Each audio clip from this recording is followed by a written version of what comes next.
Mesdames et messieurs, chers collègues interprètes, imaginez la scène. Il est 9h30 un dimanche matin, je suis attablée avec mon café et je parcours Telegram avec cette curiosité professionnelle qui nous caractérise tous, les interprètes. Soudain, une annonce sur une chaîne à laquelle je suis abonnée depuis longtemps, avec une invitation qui dit Méditation collective. Rejoignez-nous sur Zoom. Premier réflexe, typiquement français, encore un arnaque. Mais la curiosité l'emporte. Après tout, je voudrais comprendre comment cela fonctionne, la méditation. Donc, je clique. L'écran s'ouvre sur un homme seul, la cinquantaine, installé en position de lotus parfaite, dans ce qui ressemble à un salon standard. Il brûle de l'encens, fixe un point invisible, avec une concentration qui ferait pâlir d'envie les interprètes les plus zélés en cabine. Mon premier instinct, fuir. Je me dis, bon, je suis tombée sur un gourou, direction, la touche, quitter la réunion. Mais voilà le mystère, hein. Ma main refuse d'obéir. Une force invisible me retient. Peut-être cette même force qui nous pousse à rester dans nos cabines, même quand l'orateur débite 300 mots par minute. Dit-on ensemble, lui, moi et le silence. 20 minutes plus tard, nous discutons. Il me raconte sa découverte du bouddhisme après un burn-out dans la vie professionnelle. D'ailleurs, il est écrivain. Et nos dimanches se transforment peu à peu en rendez-vous contemplatifs. Il m'introduit ensuite dans un groupe plus large où j'ai découvert une générosité dans le partage des connaissances sur le bouddhisme. Aujourd'hui, 2 ans plus tard, je ne suis toujours pas bouddhiste, toujours chrétienne. C'est peut-être pour plus tard ou jamais, qui sait. Mais cette expérience m'a menée à une question fascinante. Comment le bouddhisme comprend-il vraiment le début et la fin de la vie? Et surtout, que peut nous enseigner cette sagesse vieille de 2500 ans à nous les interprètes, les artisans modernes de la communication interculturelle? Nous, interprètes, nous savons qu'un discours ne commence jamais au moment précis où l'orateur ouvre la bouche. Il y a d'abord la pensée, née d'une expérience quelconque. Par exemple, quand ce discours, exactement, quand il a commencé ce discours à moi, il y a peut-être quelques jours, lors de ma préparation, ou il y a 2 ans, quand j'ai eu cette première expérience de la méditation, ou peut-être même dans mon enfance, ou encore avec l'invention de l'écriture. Personne ne le sait vraiment. Alors, Siddhartha Gautama en sanskrit. Siddhartha Gautama, plus couramment désigné comme le Bouddha, l'éveillé, né en 563 avant Jésus-Christ, dans ce qui est aujourd'hui le Népal. Il enseignait que cette obsession occidentale pour les débuts et les fins est une illusion fondamentale. Le concept de samsara, ce cycle perpétuel des existences, nous révèle que ce que nous appelons naissance n'est qu'une transition en réalité. Notre conscience, selon cette vision, transmigre de vie en vie, portant avec elle le karma. Le karma, c'est cette loi de cause à effet qui fait que nos actions d'aujourd'hui sculptent notre réalité de demain. Et si l'on ramène cette loi karmique à notre échelle, celle de l'interprète, on découvre une analogie fascinante.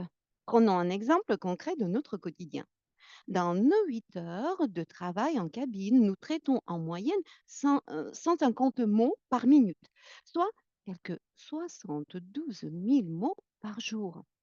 Chaque terme que nous choisissons influence le suivant et ça crée une chaîne de sens. Un mot mal traduit le matin peut hanter notre esprit tout l'après-midi et peut se répercuter sur notre clarté, sur la validité de nos échanges avec nos collègues. C'est notre karma linguistique personnel.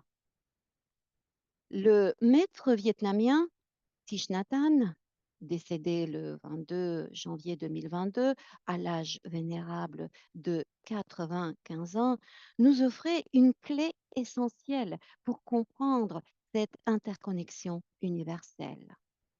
Quand une nuage, il observait une nuage qui flottait dans une feuille de papier. Oui, il voyait un nuage qui flottait dans une feuille de papier.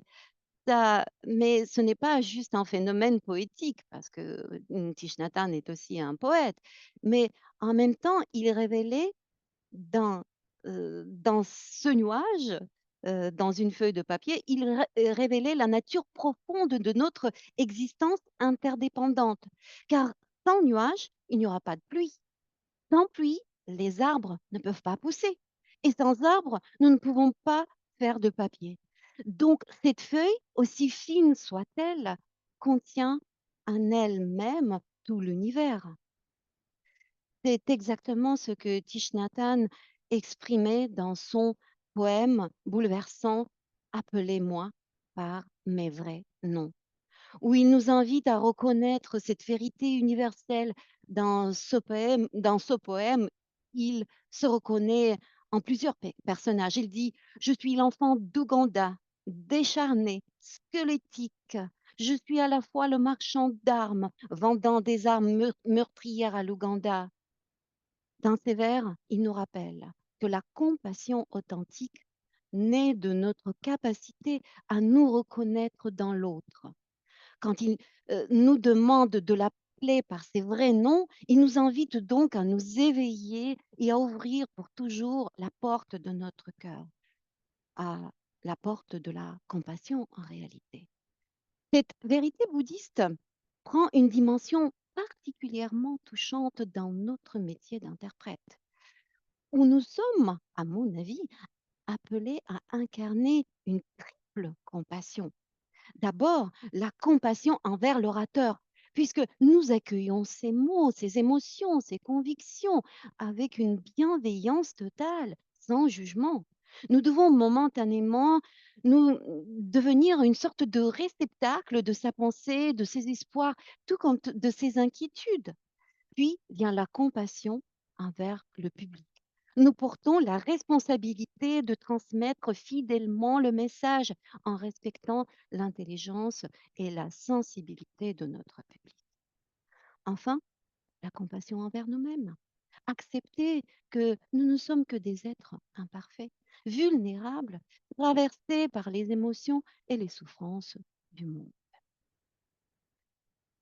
Un autre concept du bouddhisme est anicca, qui veut dire l'impermanence. Cette vérité fondamentale que nos grands-mères savaient déjà formuler avec la sagesse populaire que l'on exprime en français tu passes, tu places, tu casses. Mais le bouddhisme va plus loin. Il nous enseigne que cette impermanence n'est pas un défaut de l'existence, c'est son essence même. Chaque instant naît, demeure un bref moment, puis meurt pour laisser place au suivant. Et nous faisons l'expérience quotidienne de cette impermanence dans notre vie d'interprète. Les organisations changent de nom tous les 5 ans, les institutions évoluent, les langues se transforment sous nos oreilles.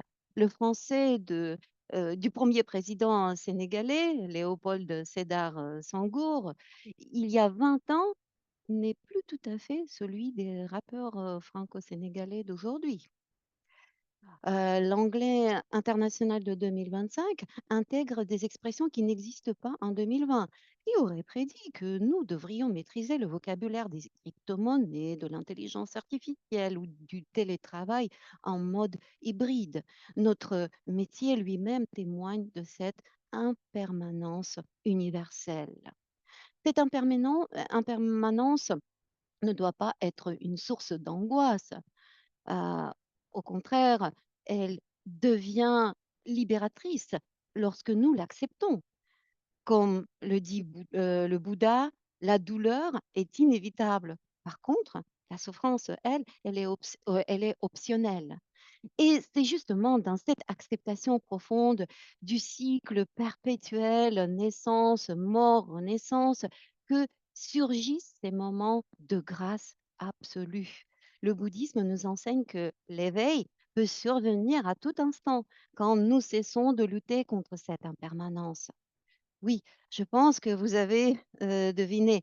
Je vous parle de ces moments magiques, de ces moments magiques en cabine, voilà, quand l'orateur trouve son rythme naturel, ses mots résonnent avec notre propre compréhension, notre voix porte sans effort et les mots qui émergent comme une évidence. Cela coule de source, littéralement. Dans ces instants, de l'éveil professionnel, nous expérimentons ce que les maîtres zen appellent le satori, cette illumination soudaine où la dualité et l'ambiguïté n'existent plus. Nous ne sommes plus l'interprète séparé du message, mais nous devenons une sorte de canal, de pont, de passage, une sorte de passage entre les langues, euh, entre les deux langues. Et c'est alors que nous touchons à cette vérité bouddhiste fondamentale. Il n'y a ni vraie naissance, ni vraie mort, seulement une danse éternelle de transformation. En Occident, nous avons fait de la mort un tabou absolu. Nous la cachons dans les hôpitaux. Nous l'édulcorons dans notre langage. On dit il nous a quittés, elle s'est éteinte, elle s'est endormie, euh, et il a rendu son dernier souffle, il est parti pour un long voyage. Notre vocabulaire de la mort ressemble à un euphémisme éternel. Le bouddhisme, lui, regarde la mort en face avec une sérénité qui peut sembler parfois déconcertante. Alors, comment pratiquer la méditation au quotidien? Croyez-moi, vous n'avez pas besoin de vous raser la tête ou de participer ou de partir au Tibet. D'ailleurs, avec nos agendas, qui a le temps de faire tout ça? La pleine conscience peut s'exercer dans les couloirs du Palais des Nations, de l'UNESCO. Marcher consciemment entre les deux salles de conférence devient déjà une méditation sur le mouvement.